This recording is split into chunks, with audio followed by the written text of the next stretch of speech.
Univesp TV, disciplina Algoritmos e Programação de Computadores 1, tema da aula Depuração de Programas. Olá pessoal, bem-vindos novamente à nossa disciplina de Algoritmos e Programação de Computadores 1 para a Univesp. Marcelo Manzato, professor, é um homem branco de cabelos pretos, curtos e barba cheia. Usa óculos de grau com lentes em formato retangular e camiseta polo laranja. Ele é visto dos ombros para cima diante de uma parede bege. Nessa nossa última videoaula deste curso, a gente vai aprender um pouquinho sobre depuração de programas, tá? Então vamos entender um pouquinho como que a gente faz para depurar os nossos programas, para entender se existem erros ou existem problemas de execução que podem estar inviabilizando, né, o resultado correto ou esperado de um determinado programa.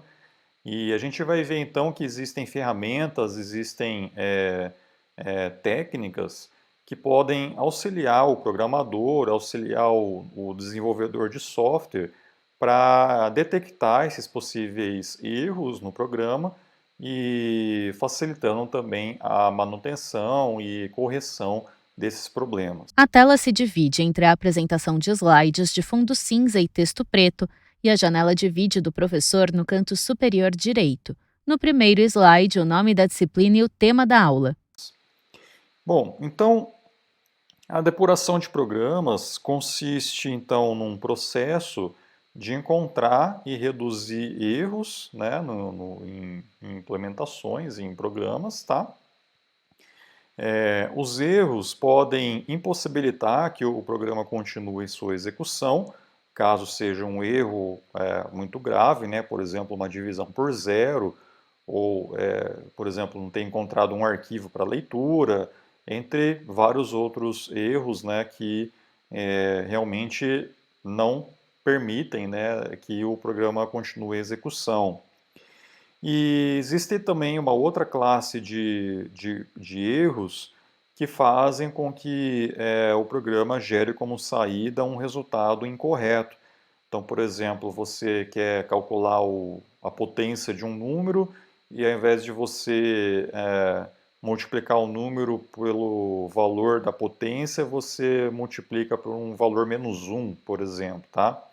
Então é um erro que fica mascarado, né? Então o programa vai gerar como saída um resultado, mas esse resultado ele vai ser incorreto, não vai ser o resultado esperado. Então, para ambos os tipos de erros que eu falei aqui, a depuração de programas pode ser utilizada para encontrar, né, os erros, encontrar onde estão esses problemas, e aí com isso, uma vez detectado esse problema, o programador pode ir lá e fazer a correção. Então, os depuradores são ferramentas que auxiliam o programador. Essas ferramentas permitem que o programador consiga monitorar a execução de um programa. Então, eles permitem que, instrução a instrução, o programador possa ir verificando o resultado, né, de cada uma dessas instruções. Ele pode também parar a execução em um ponto do tempo lá da execução. Então, ao invés de ter que aguardar toda a execução daquele programa, ele pode detectar logo no início aquele erro e aí finalizar aquele programa e já encontrar o erro, né?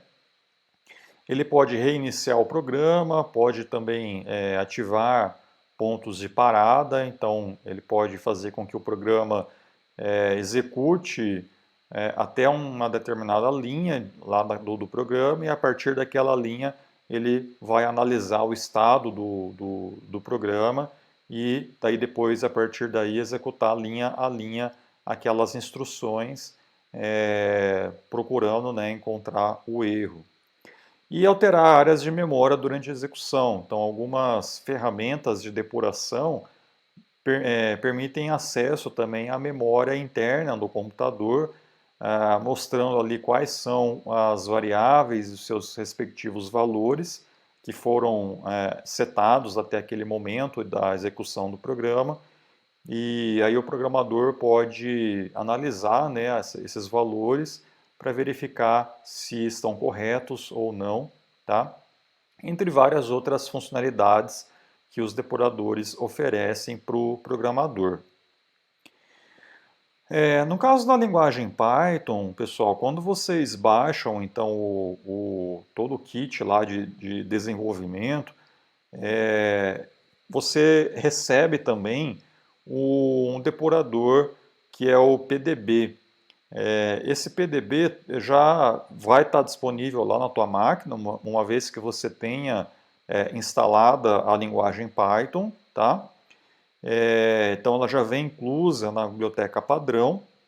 Você pode usar esse depurador PDB. A única coisa que ele vai ser por linha de comando, né? Então você tem que lembrar de alguns comandos básicos para poder utilizar esse depurador. Mas existem também IDEs de desenvolvimento que a maioria contém também um depurador mais visual, mais fácil de ser utilizado, tá? E, por exemplo, então a IDE que a gente está utilizando aqui na disciplina, que é o PyCharm, ela já vem com um depurador embutido e você pode usar aquele depurador para analisar o teu código, tá? Que é o que a gente vai fazer aqui nessa videoaula, tá? Então a gente vai, eu vou mostrar para vocês como que o depurador do PyCharm funciona, mostrando algumas funcionalidades mais básicas, e para isso a gente vai utilizar esse código que está aqui. Novo slide com o título, exemplo e um retângulo azul com o código. Linha 1, def h de n dois pontos. Linha 2 com indentação, print da string start h. Linha 3 com indentação, print de 1 sobre n. Linha 4 com indentação, print de n, pula linha. Linha 6, def g de n dois pontos.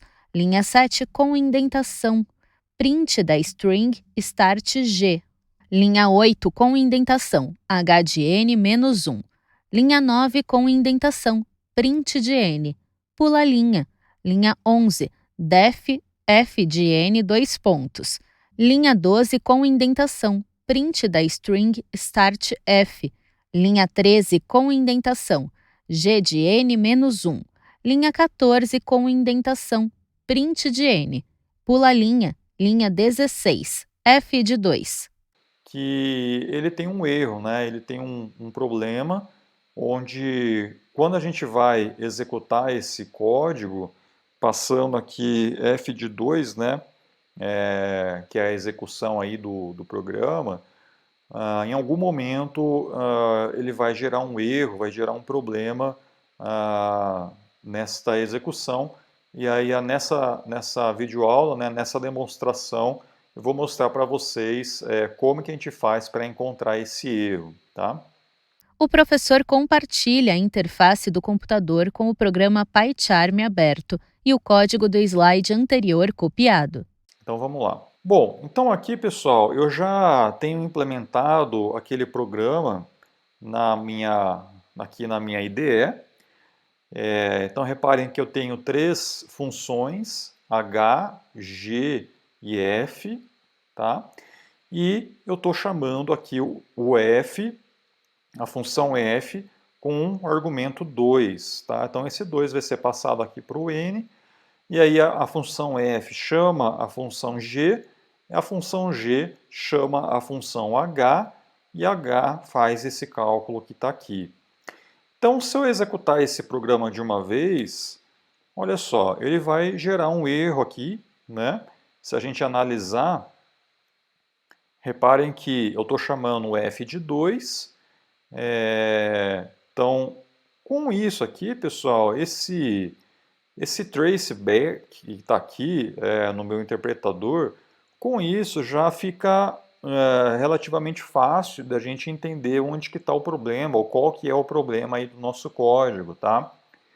Então reparem que esse texto que foi impresso aqui foi o nosso interpretador que gerou para a gente. Na verdade, a gente tem aqui no nosso programa alguns prints que são start F, start G, start H, né? E é o que está sendo impresso aqui em cima, tá? Em preto, que está aqui, ó. Então, o programa realmente ele está sendo executado até a função H, né? Então, o F chama G, que chama o H. E aqui na função startH, né? Na função H, é onde está ocorrendo um erro, tá? Então, esse traceback aqui é o que o interpretador nos indicou, e ele imprime para a gente toda a pilha de execução do programa, tá? Então, ele coloca aqui até entre parênteses, ó, most recent call last, tá? Então, ele vai meio que de cima para baixo, né? Ele vai apresentando aí todo o traço de execução do programa nosso. Então, reparem que ele começa aqui na linha 16, onde a nossa linha 16 é essa que está aqui, que é a chamada à função f, né, passando o argumento 2. Depois ele tem aqui a linha 13. Então a linha 13 é onde a gente está chamando a função g. Tá? Depois ele vem para a linha 8, que é quer dizer, então da linha 13 ele chamou a função g, entrou aqui na função g, começou a executar, aí ele imprime lá a execução da chamada à função h, que está na linha 8, tá? E da linha 8 ele imprime aqui o da linha 3. Então ele entrou na linha h, ele entrou na função h, na função h ele começou a executar, e aí ele imprimiu aqui a linha 3, tá? E é onde ele apresenta aqui o problema que deu, tá? Então aqui, ó, erro de divisão por zero. Então, na verdade, aqui ele está imprimindo para a gente um erro que é a divisão por zero, que ocorreu na linha 3, né? E a linha 3 é onde eu tenho realmente um print, onde eu passo aqui 1 dividido por n. Então, provavelmente esse n aqui, provavelmente não, né? Certeza que esse n aqui, que é o denominador, ele é zero, tá? Ele está fazendo uma divisão de 1 por zero, por isso que ele imprimiu aqui divisão por zero, tá?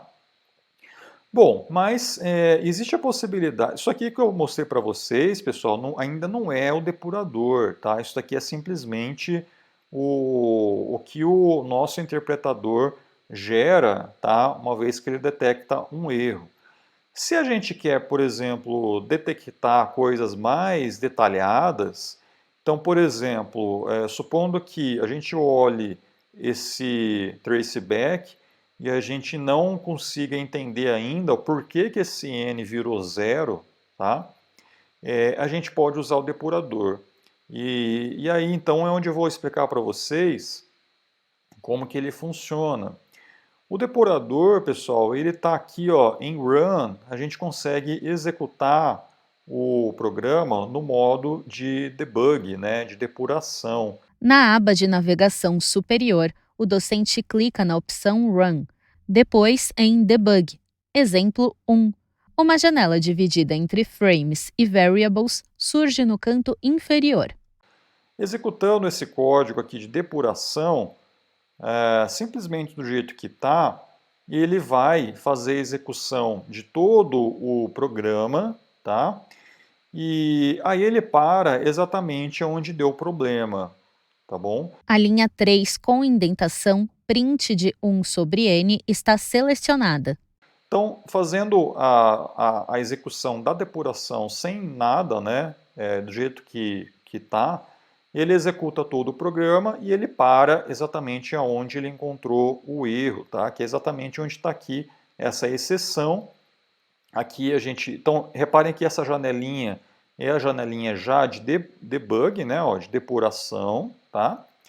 E ele já mostra aqui que na nossa memória a gente tem a variável n, que está setada como 0, então realmente esse n aqui ele está sendo usado para dividir o 1 e esse n é 0, né? Então por isso que deu problema.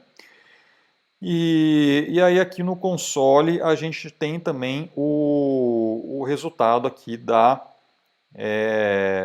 execução. Ele clica na aba Console acima da janela inferior e outra abre-se com uma sequência de códigos.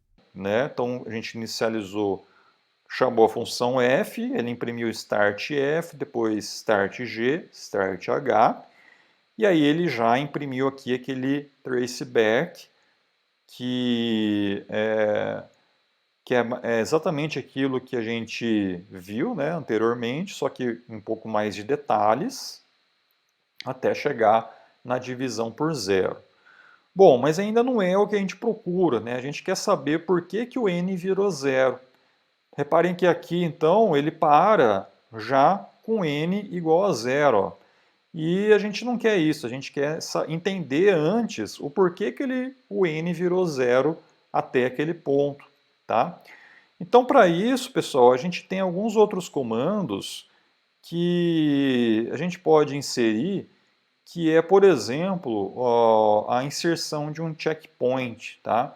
Um checkpoint indica que quando a gente rodar o programa em modo de debug, ele vai executar até aquela linha de checkpoint. Então, supondo que a gente queira inserir um checkpoint exatamente aqui no start f da função f, quer dizer, aqui da linha 12. Então é só eu vir aqui, ó, clicar na lateral aqui, né, do lado do número da linha. Esse ponto vermelho aqui é o checkpoint, tá? Agora, quando eu mando executar novamente em modo debug, repara que ele para exatamente naquela linha de checkpoint. Então, até aqui ainda não ocorreu o erro, né? Então, ele chamou o f de 2, executou aqui a chamada a função f, e aqui ele parou no start f, né? No print aqui do start f. Repare que aqui no console também ele ainda não imprimiu nada, porque ele ainda não imprimiu o que está aqui, tá? Ele ainda está aguardando as minhas instruções. E aí agora aqui, pessoal, eu tenho alguns botões que estão aqui que são bem interessantes. Os botões estão à direita da opção Console. Um deles que eu vou falar para vocês é o Step Over. O Step Over significa que eu estou mandando o debugador executar aquela instrução sem entrar nela, tá? Quer dizer, sem debugar o que está dentro dela. Então, eu vou clicar aqui em Step Over, ele vai simplesmente executar aquela instrução e vai para a linha de baixo. O botão Step Over tem símbolo de seta em curva para baixo sublinhada. Repare que no meu console ele imprimiu o startf, que é o resultado da função print. Tá? Voltando aqui, ele agora está aguardando eu dar um comando para essa próxima instrução aqui da linha 13. Se eu rodar de novo o step over, pessoal, ele vai executar o que está dentro da função g sem detalhes, tá? Ele vai executar tudo que está lá dentro e vai vir para a próxima linha. Reparem que quando eu executo isso, ele vai já gerar o erro, né, para a gente, porque a gente sabe que a função f está chamando a g, que está chamando a h, e é onde está ocorrendo o erro, né? Então, se eu executar o step over, a gente não vai saber o que aconteceu dentro dessa execução aí da função g, tá? Então, para isso, a gente usa um outro comando que é o step into. O step into significa que eu quero analisar o conteúdo dessa função g. Então, com isso, ó, vou apertar então o step into. O botão tem símbolo de seta para baixo sublinhada. Então, ele foi para dentro da função g, e lá dentro da função g ele está aguardando a próxima instrução, o meu comando, né, para saber o que eu quero fazer. Tá? Bom, eu vou colocar um step over novamente aqui para ele imprimir a string start G. Então ele imprimiu, até no console aqui ele já imprimiu o start G, tá? Reparem que o n ele foi decrementado em uma unidade. Então o n a gente tinha passado aqui 2 e aqui o g está passando com n menos 1. Então reparem que aqui ó, o n tem valor 2, que a gente pode visualizar tanto aqui como aqui em cima. O professor se refere à aba Variables e ao arquivo aberto. Tá? E agora aqui na chamada do h, a gente pode dar um step into novamente. Com isso, ele vai entrar dentro da função h. Lá dentro da função h, a gente pode verificar que o escopo, né, da variável n agora foi alterado novamente. Então, o n agora vale 0. Por quê? Porque a gente chamou a função h com n menos 1, o n valia 1, agora estou chamando com n menos 1, então o n agora vira 0. E aí lá dentro a gente pode rodar um step over de novo para ele imprimir o start h. Então aqui no console ele imprimiu o start h.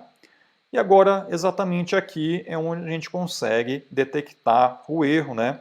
Porque a gente vê que o n vale 0 e aqui a gente está fazendo uma divisão por n, tá?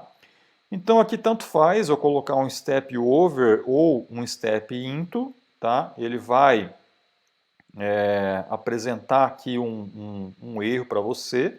Na verdade, ele voltou aqui para essa função porque ele está retornando da função com uma exceção, né, que é aquele erro lá que deu de divisão por 0.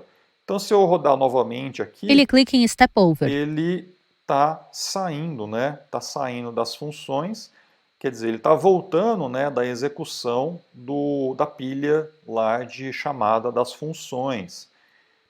Então, rodando novamente, ó, ele volta lá para o programa principal. Aqui, ainda ele não mostrou na tela o erro que deu, tá?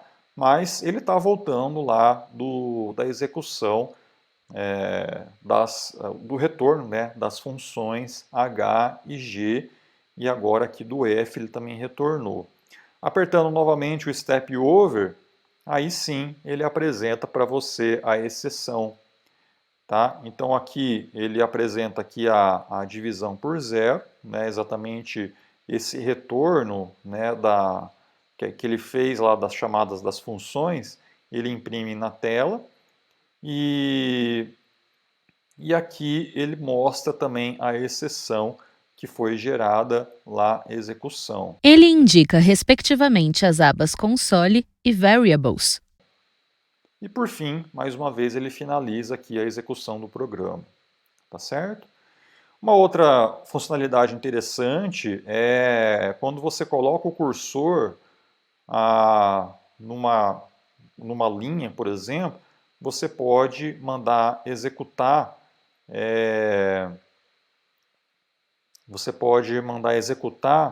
até aquela linha, né? Na verdade, eu preciso primeiro rodar aqui com o checkpoint, tá? Então ele vai parar aqui. E agora, se eu coloco o cursor, por exemplo, aqui, a gente tem a possibilidade de rodar até o cursor. O checkpoint para na linha 12 com indentação, print da string start F, e o cursor na linha 3 com indentação, print de 1 sobre n. Então, até ele encontrar o cursor, quer dizer, esse ponto aqui que está piscando, ele vai executar. Tá? Então, ele veio, fez a execução de tudo, chegou aqui, aí ele está aguardando as minhas instruções. Então, aí é o mesmo processo, né? Então, ele vai voltando, já que deu o erro, né? Até que chega o momento que ele gera a exceção para você. Muito bem, então essa daqui foi a nossa videoaula sobre depuração de programas. Espero que vocês possam ter entendido um pouquinho como que funciona, né, a depuração. E Procurem exercitar, né, o depurador com os programas de vocês, para vocês entenderem aí como que eles funcionam, que são bastante úteis, Docente em tela cheia. tá? Então eu agradeço mais uma vez pela atenção de vocês. Essa foi a nossa última videoaula deste curso e a gente se vê no próximo bimestre com a continuação do curso por meio do módulo 2 da disciplina. Obrigado e até mais. Univesptv.com.br